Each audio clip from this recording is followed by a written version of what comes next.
just to go back over a few points that Sharon brought up, that what we believe in the work that we do, and it's not just work, it's also a passion of the group of us who work together very closely, and that's independent decision-making, person-centered service delivery does enhance, and over the past 30 years of doing this work, from classroom teacher, school principal, inclusion specialist, and now as more of a coach for people, that we actually do know, and we've experienced both with young children, families, and adults, that actually having the opportunity to express, for people to express what matters to them, what's relevant for them in their life, has meaning, as we all know from our system. All people have a right to clear and understandable information. This is the area that we've seen historically as a major stumbling block, that actually communicating in ways, having accessible tools and information for people so they can make those decisions, so they can actually participate in challenges, goals, dreams, and even if it's a course of action at the end of their life. And so that's where our primary focus has been, working, as Sharon said, with a multitude of agencies to really become the reflector more than the specialist. And then our work, basically as a group, helps and supports to increase the capacity of people to become engaged in civic life, everyday life, meaningful choices for them, which also includes what will my life be like at the end? You know, what would I like? And we want to talk specifically about a tool that was developed in partnership with the California Coalition of Compassionate Care and sponsored by Department of Developmental Services, and their wisdom 3 years ago, and actually forethinking that this was a relevant, most critical area of self-determination. And we conducted numerous focus groups around the state, hearing from people about experiences and also what it meant for us, both as family, friends, and professionals, to support them being involved in that process. So just a few moments for facts, since we're at a conference where facts are really important. As we know, and if you're not familiar with, that there's over 1 billion people, such as myself and others, who have disabilities, and we are now about 15% of the world's population. That is significant, and as we know, growing. Between about 110 to 190 million are people with significant disabilities. The disability rate is increasing. It's also due to folks as myself, a lot of us who are aging boomers living longer. And also we're seeing in the recent past through acts of terror, war, et cetera, that the rate of disability internationally, globally, is increasing enough significant for people. And that that folks with disabilities sometimes have not as great or significant access to health care in the community as people without disabilities. And this was a recent World WHO report. If you haven't seen it, it'd be worth looking at. It's a significant report published this year. Other facts, and this one is from HHS, Health and Human Services, and that people with disabilities are disproportionately and inequitably experience mortality associated with unmet health needs. And we're actually going to see a small snippet of a video where an individual's wife talked about some experience. I can give you a little bit of background that actually happened locally in the last couple of years. And people with minority populations also experienced the same impact, and sometimes even more so, because of some of the cultural issues that we have in discussing and actually being open with families.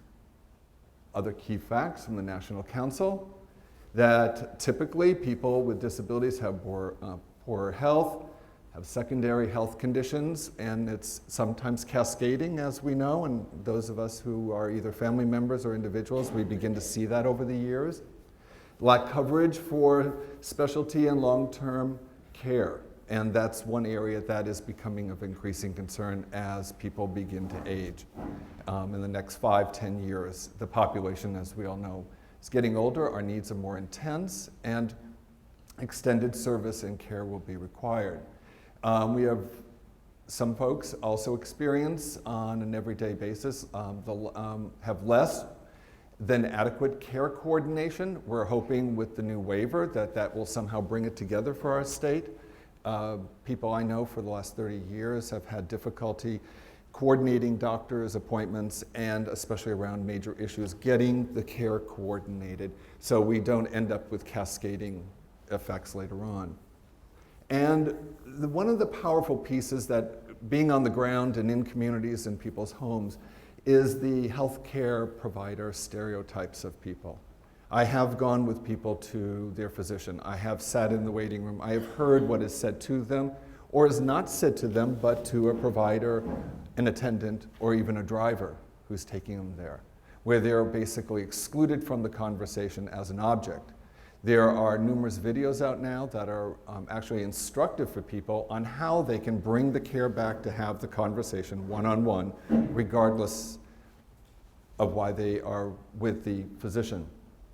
And then we also know that there are barriers to treatment, and a lot of them we sometimes consider to be financial, they're economic based, it's our system, but right now there's just a listing of the basic facts. This report actually goes into much greater detail. It's another recommended reading. Palliative care for children and adults.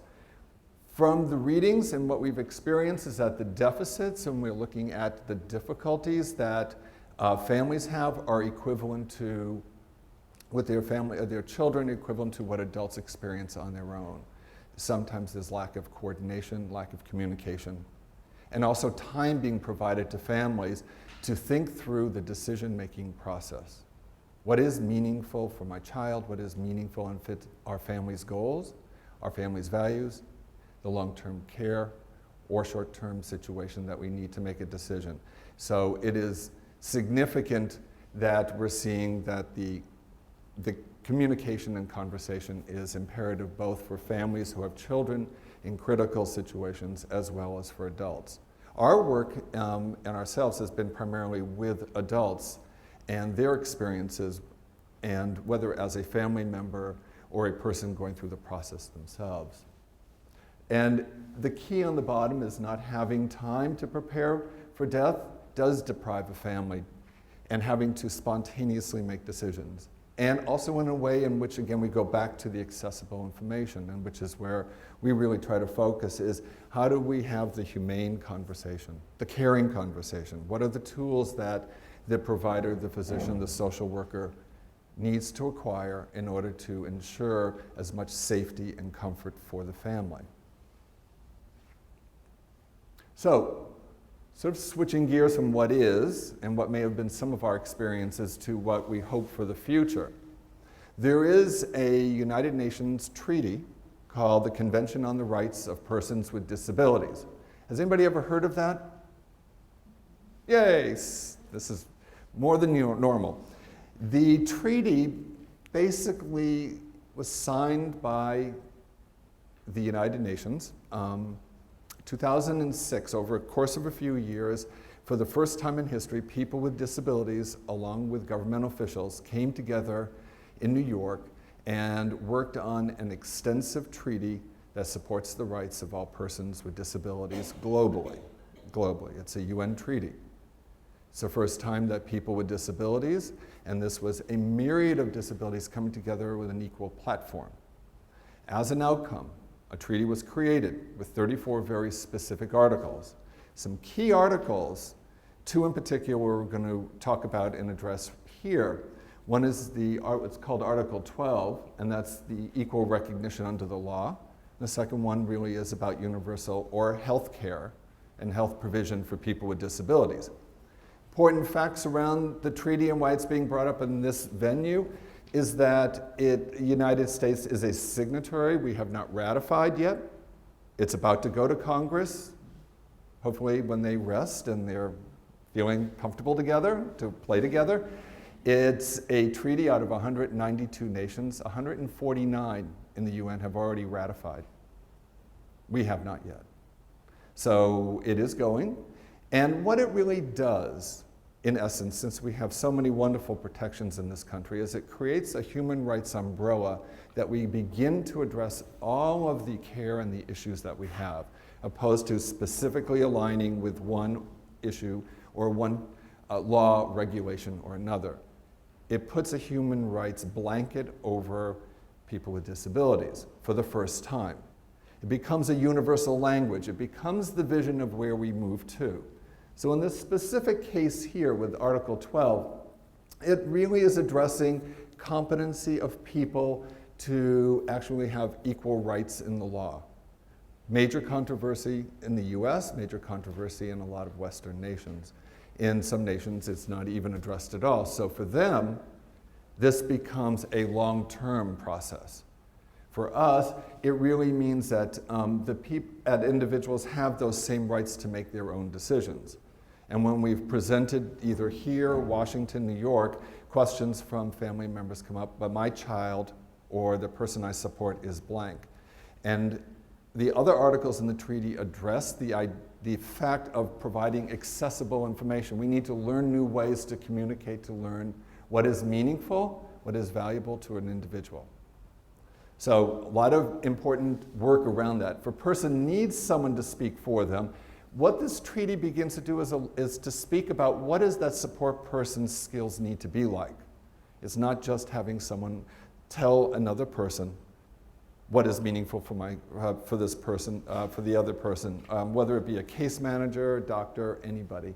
So it really sets out some basic guidelines that all of us should be addressing on a universal level. The next one is around health. Well, an international treaty cannot address specific health concerns. What it does is sets up a pathway.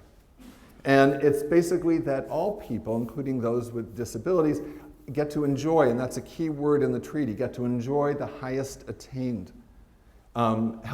standard of health.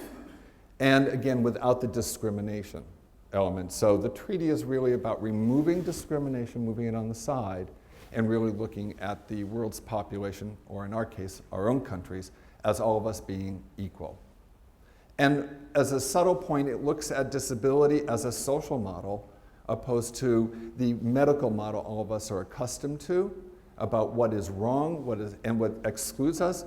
But in terms of that the disability and being able to function has to do with how we as a society embrace each other, that we find ways to actually equalize the playing field, to balance it out for people with disabilities. And right now I'm going to show you a small interview with someone. Her name's Michelle, and she actually had to make a decision about medical care and was being pushed by her doctor, service coordinator, and family until she finally pulled away, decided and actually got information that she needed and made the decision. This is part of a video which is online, which was made to support the CRPD, or what's called the Convention on the Rights of Persons with Disabilities, where we highlight how people today are actually living the treaty. Article 12, being treated equally by the law.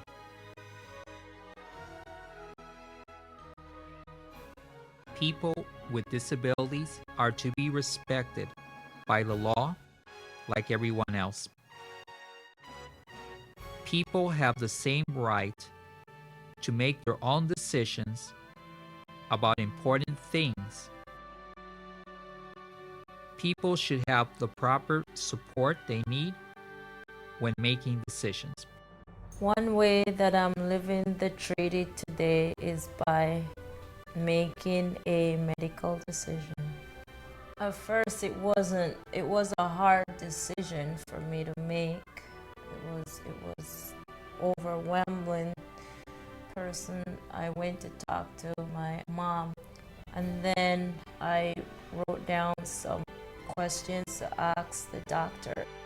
You said a minute ago that it was a little overwhelming at first. Sometimes when we get information from the doctor, there are words that we don't understand.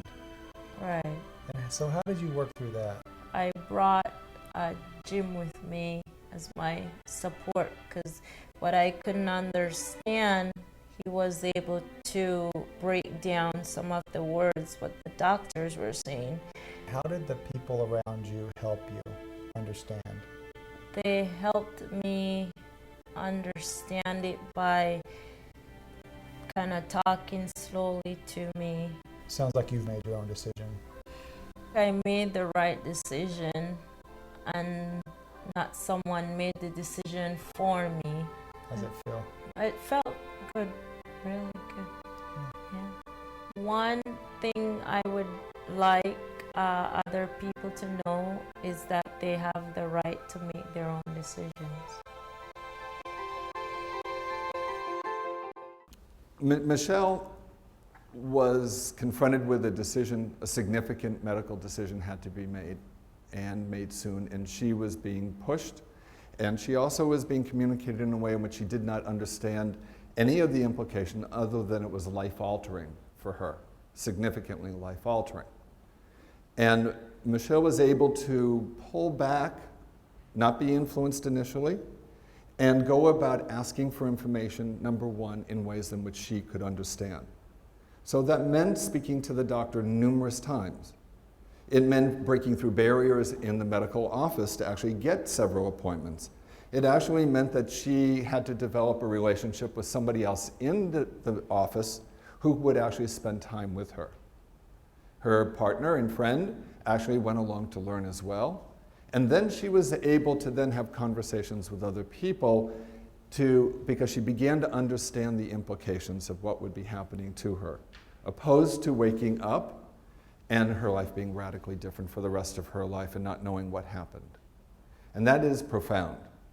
And that is actually significant for her, and the reason why we wanted her and asked her to tell her story is that it becomes a model for other people who are having to make significant life-changing decisions, whether they be spontaneous about living condition, health, or the end of life. It all wraps around the philosophy and concept, which most of us, I'm sure everybody knows about, which is person-centered. And basically, we know it focuses on the connections within the community the person has. And instead of trying to fit the person, and in Michelle's case, into what they typically do, schedule her for surgery, she goes home, she has attendant care, the care fades away, and she's left not knowing exactly what to do and what that feels like for her remaining years. So it's really backing up. And the whole conversation today with us here is really about the conversation and having numerous conversations to really determine what is meaningful, provide people with facts and information about choices, about end of life, what that would experience, and what that would be like. And it's designed to assist someone to plan for their life and those supports that are needed. And if we're looking at end of life, what kinds of supports? And we want to show you the tool at the end where we've attempted to develop a simple booklet where a person with a video can actually start thinking through in their own time about what's meaningful to them and for them. And those are the key words, the to them and for them. It's a model that increases, as we know, the self-determination and the independence, that I myself, with support, have made those choices and decisions that are relevant for my life, both presently and in the future. That information I'm being provided is accurate. It is in what we call plain language, which is not simplified language, but it is in a way in which we can understand and take action on. Very different. The word plain language, as it's becoming more, it's a term being used more and more, and it's actually legislated around health literacy now and financial literacy, is really much more than just using simple words. And that the conversations leading to decisions they're based on experiences, the values, and the beliefs. We are slowly ourselves in our own culture moving back to where actually providing people the time to think through, plan through, before final decisions are made.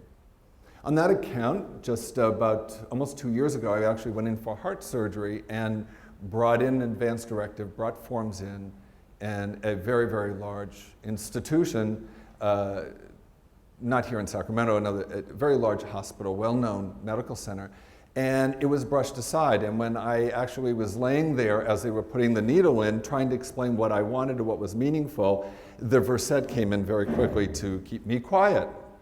And luckily I came out okay, but it was very, very sobering that the person-centered process not being heard, medical centers not being aware of the importance of this conversation does happen to numerous people. So as we're focusing on disability discussion with End of Life now, it really is something that, at least for myself, I can say happened recently. Plain language. So when we're looking at creating conversations, how do we do that?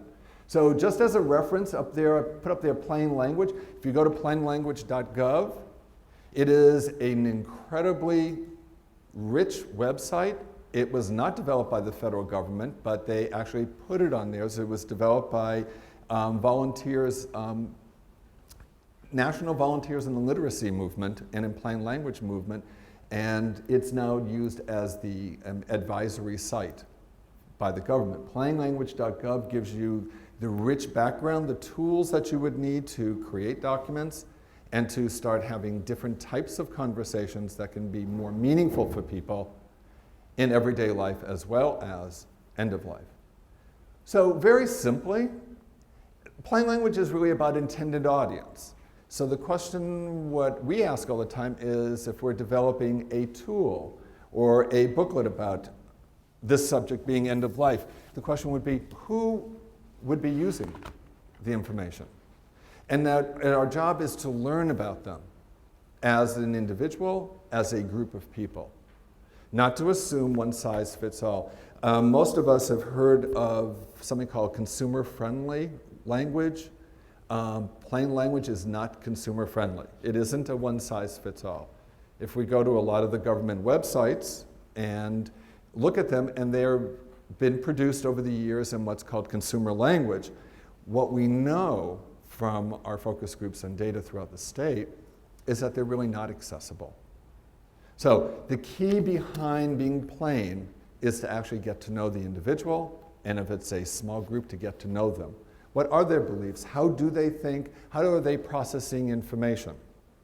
And that became the key in developing simple, easy-to-use tools, is to know how people were processing and using information. One side is understanding, the other side is accessing it, and then looking at the outcome. Plain language is achieved when the audience can easily understand. So in end-of-life conversations, it's really about a person being able to articulate in whatever form they have, show you, demonstrate it. It doesn't necessarily have to come from words, but to where they understand the question, and they can actually express to you, and you have a medium in which you can understand what they're communicating. With technology today, we're much further ahead than when the whole idea was developed back in actually the late 80s and 90s. And in fact, plain language was legislated a long time ago in Jimmy Carter's era. And over the years, it has been moved aside and recently brought back. So we have plain language written into Health Literacy Act now. We also have it in our financial. So if those of you who have experienced buying a home recently, opposed to maybe 8 and 10 years ago, the paperwork should look a little different so you can understand it. And if we translate that thinking to end of life, unless we make a significant effort to actually take the kinds of transformation of paperwork into end-of-life discussions, advanced directives, things don't change for people. So as another personal example, I went in for an adenoidectomy, I think that's what it was. And in the packet, along with 14 other forms you're signing off, was an advanced directive I was to fill out on the spot. And this was as they were rushing me, to take my shirt off this is 2 days ago, by the way. So I took the form home, I was not about to fill it out. And there would be no way I would and could complete this on the spot. Now, this is also in a medical office where they have signs on the reception saying, please tell us or give us a copy of an advanced directive, or do we have one on file? And this is given as you're going under. So this is just a sample, recent sample. And I know it's not unique. So the idea of plain language isn't just in the instrument, it's in the process and the communication, and also the most valuable and the most precious commodity is time. It's actually just spending a little bit of time with the person and getting to know them. and in our busy medical offices, especially around large decision making around end of life, there are times in which we don't feel we have time. But that is the most critical, most caring element, is to actually spend time with someone. And plain language also includes not just the words or the words that we choose to speak. It is in the written information. What does it look like? What does it feel like? Document like this, we designed it many ways, and they came back and said, it looks like something my doctor would give me, I won't use it. So to them, the original format, which was a little harsher and didn't have bamboo on it, etc., looked like this in their eyes. And being fairly convincing, I try to explain how it wasn't, but I also had to learn to listen more.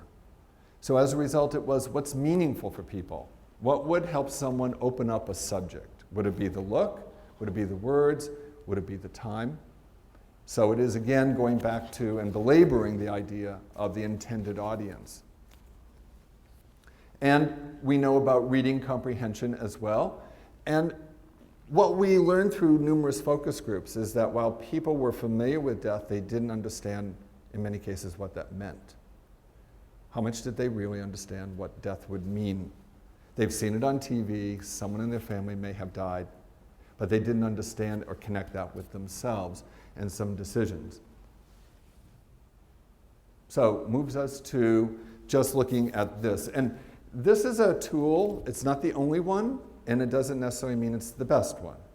But it's one that was developed through, again, the vision of Department of Developmental Services working closely with the Coalition for Compassionate Care, and also incorporating numerous regional centers in the state in one-of-a-kind wellness project to actually address the importance of advanced planning for people with developmental disabilities and also for their families. In developing the tool, initially the idea was to provide information for people in a workbook fashion and to sort of write it out. And we had medical advisors and directors from regional centers as part of the team. And what we learned through statewide focus groups is that giving people a workbook with ideas was basically meaningless. Didn't mean anything to them. In fact, some people were very angry because the one piece that was the most essential in everything we've talked about is having the ultimate right to make that decision for myself with support, and I get to state what kind of support and how I want support. So the most powerful part about this book, and it's designed to do this, by the way, is actually the back 2 pages. And after having numerous field tests and focus groups, it was actually having a legal advance directive that an individual could sign for themselves, and also a will.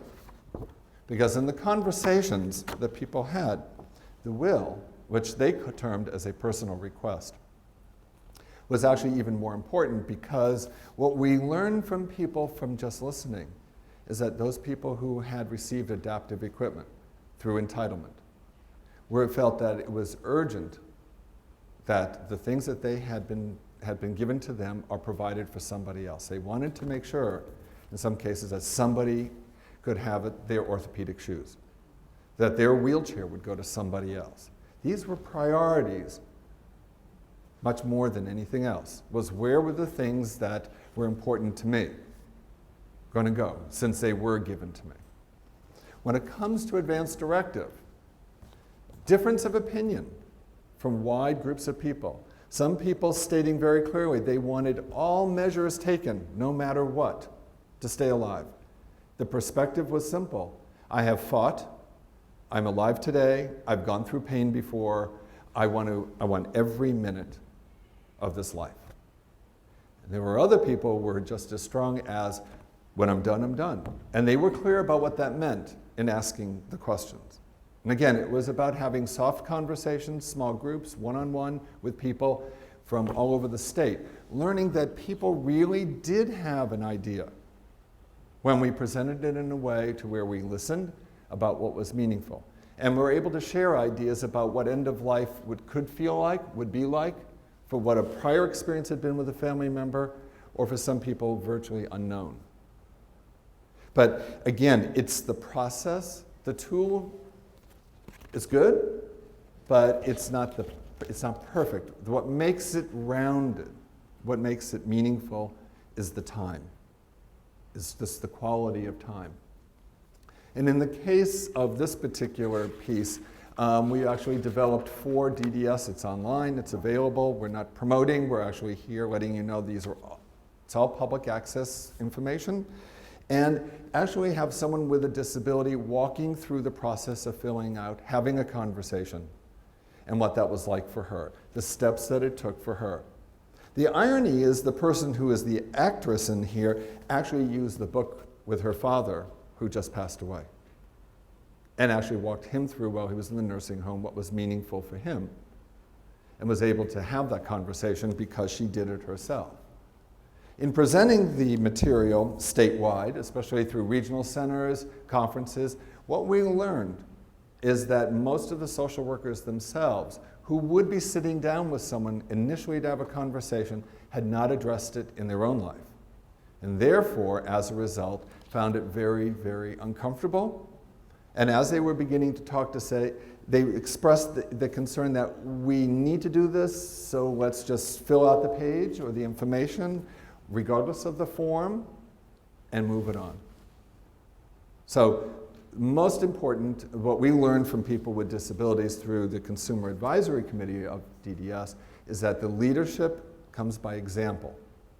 So in order to have the conversation, we first have to have had that personal conversation ourselves, be aware of what that feels like for us to begin sharing and talking and experiencing.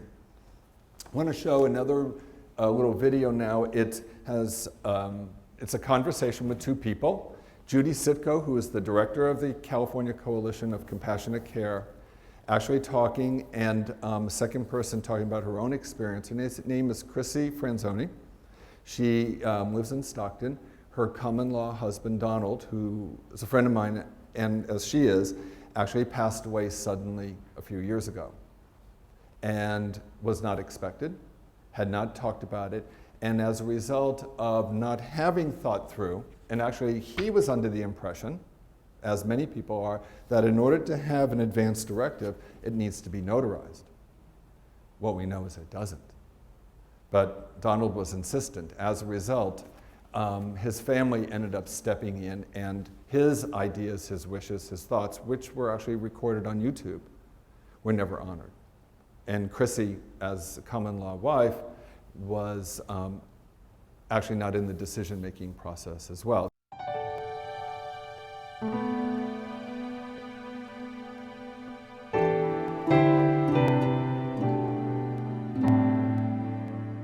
Hi, I'm Judy Set, Executive Director of the California Coalition for Compassionate Care. Our organization is a statewide coalition to help Californians have a voice in the care that they receive should they become seriously ill.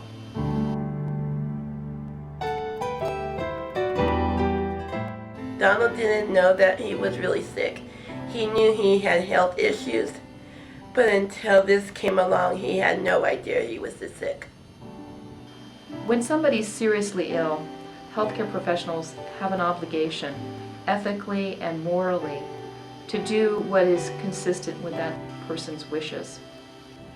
Donald was passionate about his art, his music. I don't want to be known as a person with a disability that does art, but I'd rather be known as just a person who does art with everyday life that has a meaning behind each picture that I do.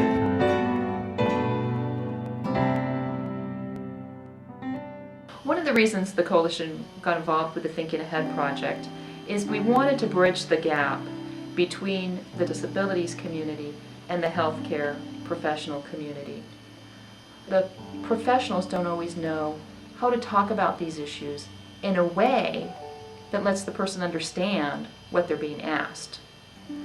We just needed a vehicle to ask the questions in a way that an individual can respond.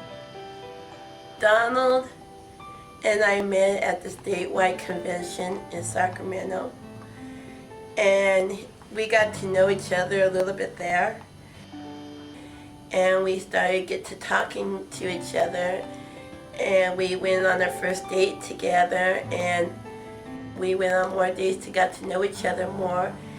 And then he asked me to marry him. And I said yes.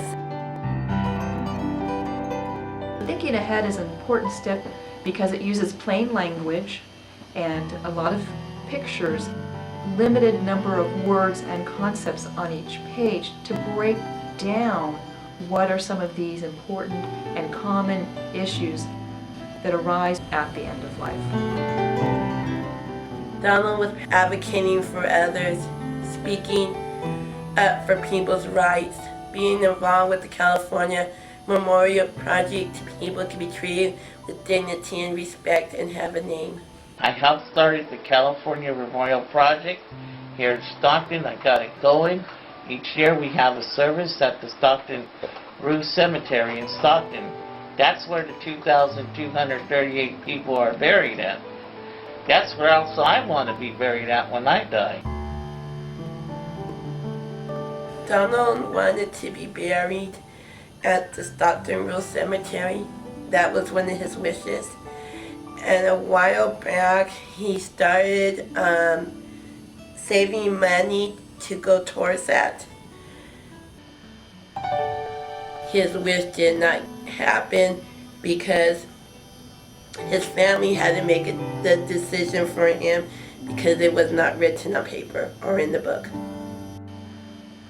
Donald's wish is to actually have a mariachi band. That was something that he really, really wanted. The family said, "Oh no, we don't want that.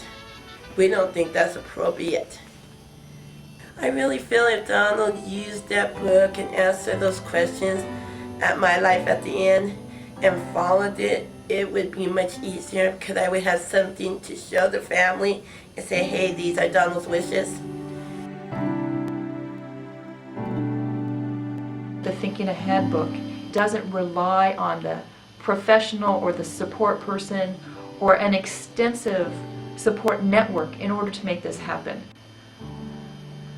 The DVD is a very important component of the workbook because a number of people understand information better when it's visual and when they hear it.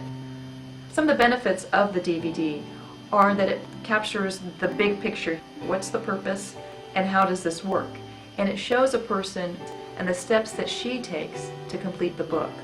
She's taking the action. She's in the driver's seat. I learned about the book My Life at the End with the Department of Developmental Services Consumer Advisory Committee, and I brought the book home and shared the video with Donald. He just felt like he needed a lawyer to sign it, and that was it. And if he couldn't get a lawyer to sign it, that he wouldn't do it. The only requirements in order to make it legal is that it be signed by 2 witnesses. If you don't have 2 witnesses, it can also be notarized. A notary is a person licensed by the state to say this person who signed this book is actually that person. There's absolutely no need to involve an attorney. At the end of the Thinking Ahead book, there are tear-out pages. One is the advance directive.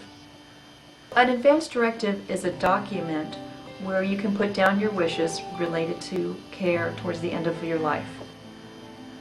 And there's 2 important components that can be included in that. One is naming who you want as your healthcare advocate, also called agent. And the second is if you have any specific wishes about the care that you would like to receive. A copy of the advance directive is just as legal and effective as the original. The second piece that's a tear-off at the end of the Thinking Ahead book is personal requests. And this addresses issues like where you would like to be buried, how you want to be remembered, and how you would like your property and items that are important to you to be distributed, who you would like them to go to. This document is not a will, it's just a reflection of what your wishes are, so it gives notice to important people in your life. One of the exciting aspects is how it's been able to help draw the attention of these issues beyond the disabilities community. We have people who are taking these books to their doctors, to family members who haven't completed these documents for themselves, and it's starting conversations where they haven't been before. Fill out the book, My Life at the End. Have an advocate, someone that you can trust, because at the end of your life, you might not think it'll make a difference, but it will, because people will know what you want. There are two other videos that are on Final Choice's website. One is a conversation with two individuals, very powerful ones that actually started a lot of this work. Connie talks about what it's like to have a friend who disappeared and whose family basically made decisions for this person's death and final resting place and never informed anybody, and how she basically took action herself. And actually, community came together, people who cared, and actually bought her a plot locally, right? And the other person is Betty, and this is an interesting story. It's a person who received services from the regional center. Her brother went in what she thought was for a minor surgery, and basically never came out of the hospital. And she had to make all the decisions, including feeding tubes in, and then at the time the tubes out, funeral arrangements, and also packing up his home. And she had never confronted any of this in her life, which motivated her and her husband to actually have their own.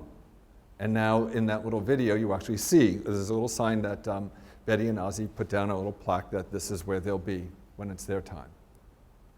And she got through it before we had a tool, but it was basically time and someone sitting with her and walking through the process and hearing her and having to be with her when she's making the excruciating decision to say this was it. So a myriad of perspectives, and the tool Thinking Ahead is just one of them. But again, I just want to emphasize over and over, it is a tool, it's how it's used, which depends on us. This is the advanced directive we talked about, and you actually saw it in the video. And we saw Donald. Have you heard about something called POLST? P-O-L-S-T. You can raise your hand if you know about. Very good, very good. Physician order for life-sustaining treatment. This is different from the advanced directive. It is a support for it. It's actually, it helps for someone toward the end of their life who are very seriously ill to define and to have greater control over their end-of-life decisions. What do they want? What specifically do they want? The powerful piece with the POLST is that it is signed both by the physician and the individual. And it mirrors, it goes along with the advanced directive as an additional tool. It's an important piece. California is one of 12 states that's a POLST state. It began in Oregon, and I provided some information, sort of a FAQ on information about POLST. It also can be, you can research it, you can actually pull down the form and print it yourself from polst.org, or it's also on Final Choices. Coalition is the sponsoring organization in California for POLST. It is starting to become, again, used statewide. Being a person who was in a hospital, I can tell you that Stanford wasn't aware of it. When you tried to talk to them about it, they basically liked, to quiet you down instead of asking them if they were aware, especially going for significant surgery. It's an important form. What we've learned, and on our own, just as volunteers, we actually did a poll of board and care homes, registered nursing homes in Southern California, and called and asked, just surveys, had they heard of it, had they had conversations with people. What we learned is that the people who were actually there on a daily basis with individuals in this random survey actually were unaware, first of all. Second of all, not comfortable having conversations. And third of all, going back to what we started off with, hadn't addressed it in their own life. So having that conversation was very, very difficult. So Children's Hospital, the hospital's people are very, very well trained. And what we look at are individuals who are in the community who may not move or be, that it all is happening very quickly in an environment that doesn't feel safe and the people aren't experienced in talking with them. So we wanted to spend some of the time by actually showing you the video from Thinking Ahead. And I'm not sure if everybody had an opportunity to take one, or if you're familiar with it. You can actually see how the process works. Thinking ahead, my way, my choice, my life at the end. Hello, my name is David Lopez. I am the narrator of this DVD. You know and I know that living your life your way means making important decisions for yourself today and in the future. It also means thinking ahead to make decisions about what you want at the end of your life. Thank you for watching this DVD. Talking about death and dying is not easy, but being prepared for that time assures your choices are known and protected. This DVD and the Thinking Ahead workbook will help you think, plan, and do what you need to be prepared. Thinking ahead, my way, my choice, my life at the end. In this DVD, Eugenia shows how she used think, plan, do to complete her Thinking Ahead workbook to make a plan for her end-of-life choices. She knew that with a plan, she would be prepared, in control, and able to take action for herself. When Eugenia first opened her workbook, she learned how Connie and Betty, two other advocates, made key decisions about their final wishes. Both Connie and Betty thought ahead, made their plans, and followed through so they would be in control. Eugenia wanted to be prepared and stay in control through the end of her life too. Choosing a trusted helper.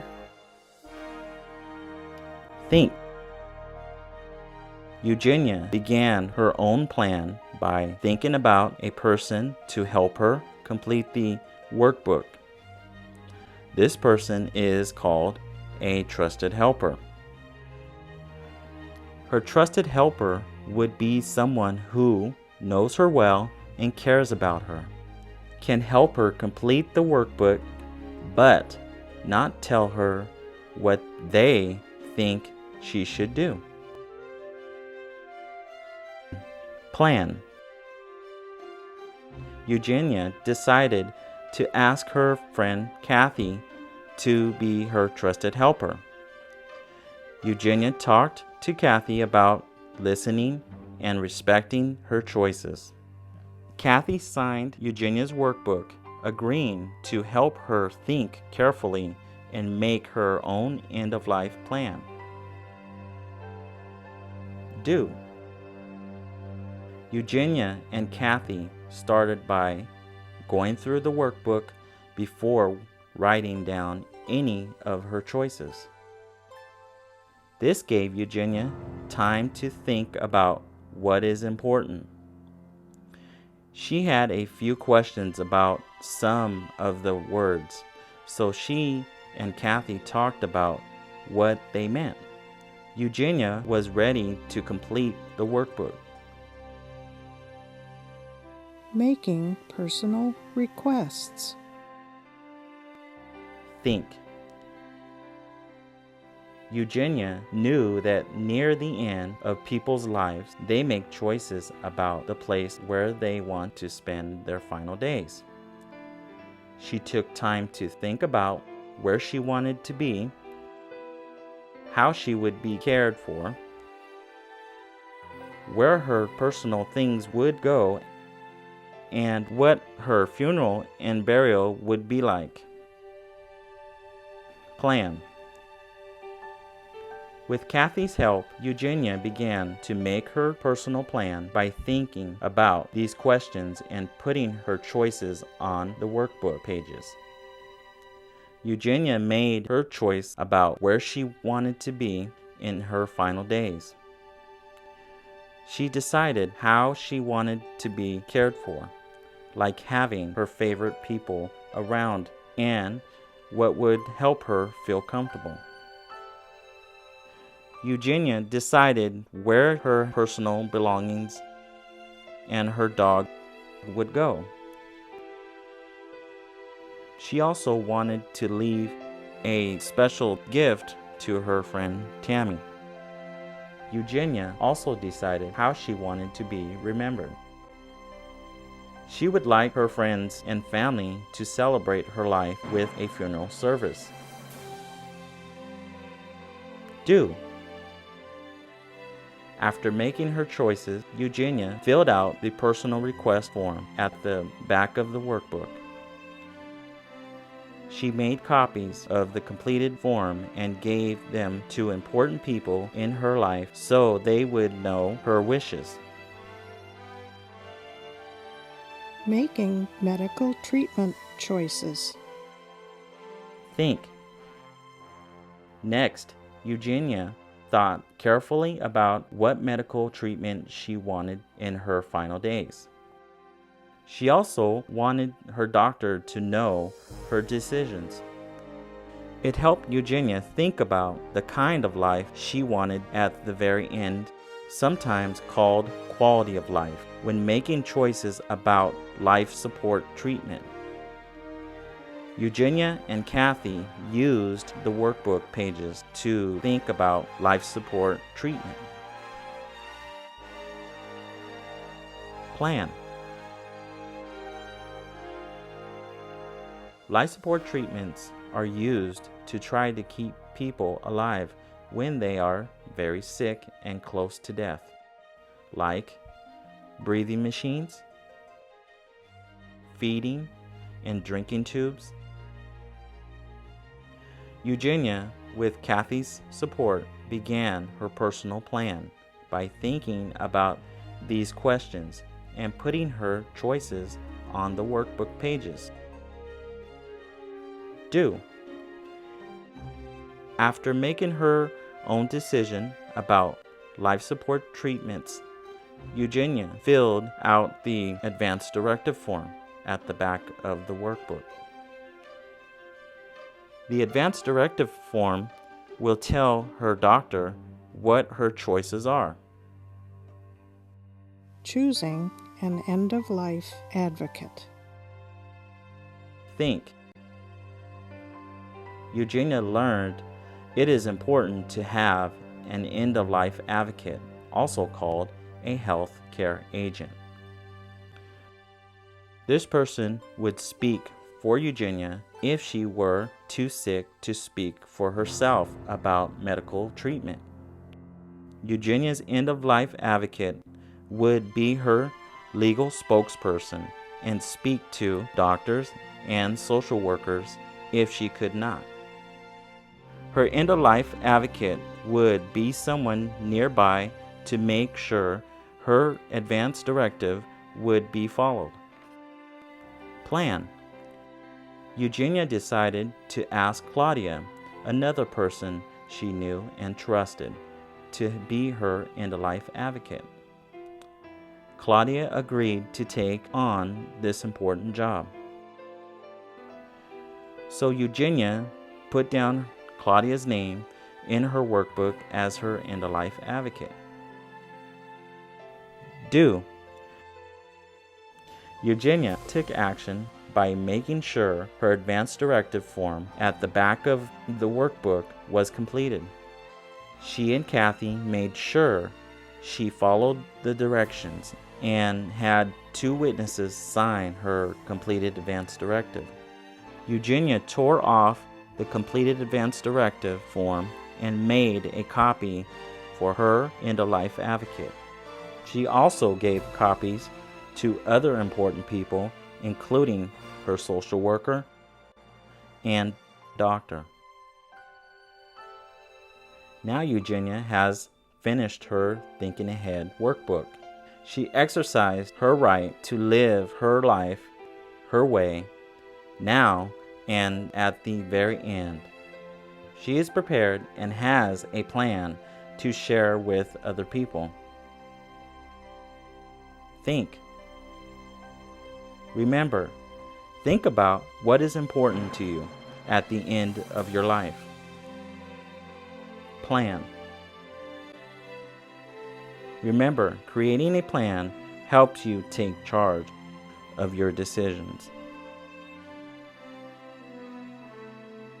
Do. Remember, taking action with support is the way to be prepared and stay in control.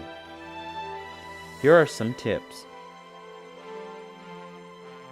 Get information in ways you can understand. Share your decisions and plans with important people in your life. Make changes to your plan if you need to. It's your right. This DVD and the Thinking Ahead workbook were developed through a wellness grant from the California Department of Developmental Services.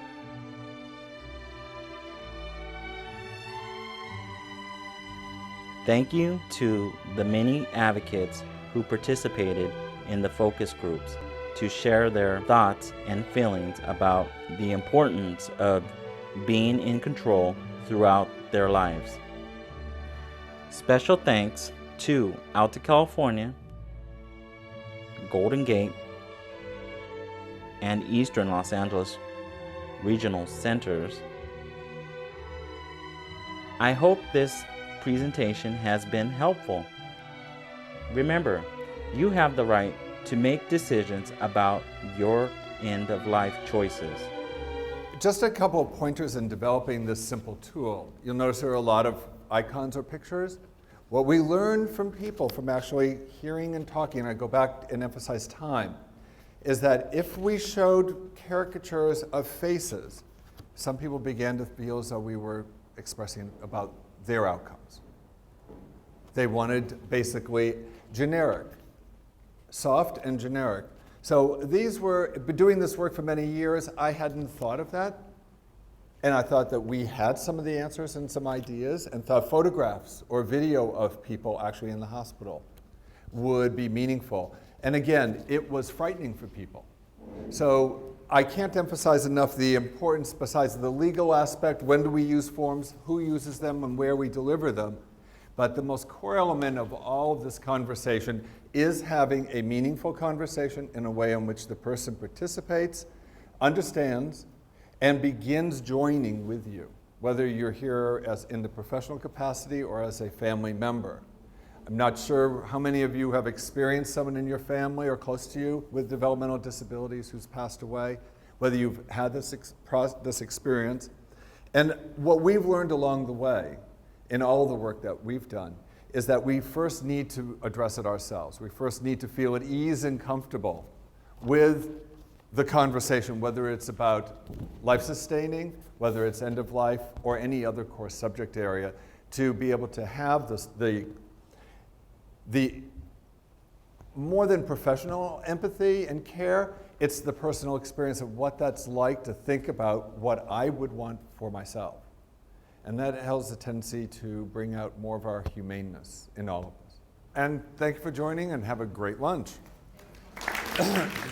The UC Davis Mind Institute was created in 1998 with a promise to find cures for neurodevelopmental disorders. Every day, our physicians and researchers come closer to fulfilling that promise. Their groundbreaking research on autism, Fragile X syndrome, chromosome 22q11.2 deletion syndrome, ADHD, and other brain disorders are helping children achieve their fullest potential. Please visit our website to find out more about current studies, upcoming events, and how you can help make a difference.